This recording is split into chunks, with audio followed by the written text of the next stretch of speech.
আখরি জুমলা budget tweet রাহুলের এবং 5 বছর পর অপশাসনের পর ঔদ্ধত্যের বাজেট বলে টুইট করেছেন রাহুল গান্ধী। এই বাজেটের পর কেন্দ্র সরকার যে বাজেট পেশ করেছে তারপরেই টুইট রাহুল গান্ধীর।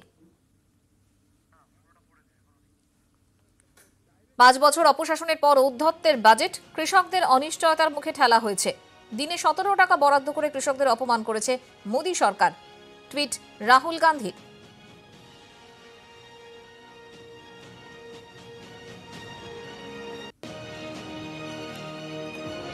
আখরি জুমলা বাজেট টুইট রাহুলের। 5 বছর অপশাসনের পর ঔদ্ধত্যের বাজেট, কৃষকদের অনিশ্চয়তার মুখে ঠেলা হয়েছে। দিনে 17 টাকা বরাদ্দ করে কৃষকদের অপমান করেছে মোদী সরকার, টুইটে মোদীকে বিঁধেছেন Rahul Gandhi.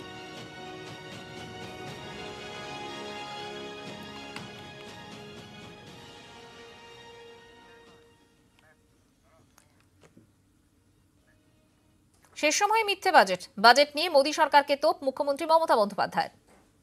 We feel this budget is actually it's an expiry budget of desperation.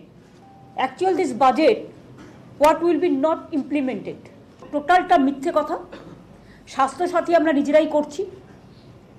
Ayushman Bharat বলে যে চিঠিগুলো প্রধানমন্ত্রী বাড়ি বাড়ি পাঠিয়েছেন তার কোনো গুরুত্ব নেই, ওটা ফলস। এই গভর্নমেন্টের 1 মাস থাকবে, তার বেশি থাকবে না। ক্রপ ইন্স্যুরেন্স, শস্য বীমা, বাংলা শস্য বীমা, টোটাল টাকা, প্রিমিয়ামের টাকা চাষিদের দিতে হবে না, আমরাই টোটালটা দেব।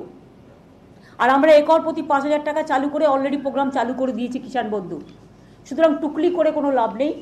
আর সেন্ট্রাল গভর্নমেন্ট একটা প্যারালাল অ্যাডমিনিস্ট্রেশন চালাতে পারে না। এরা সমস্ত ডাটা কালেকশন করে নিচ্ছে একটা প্রোগ্রাম করবে বলে, আর সেগুলো তো সেন্ট্রাল গভর্নমেন্ট ডাইরেক্টলি পাবলিককে বলছে।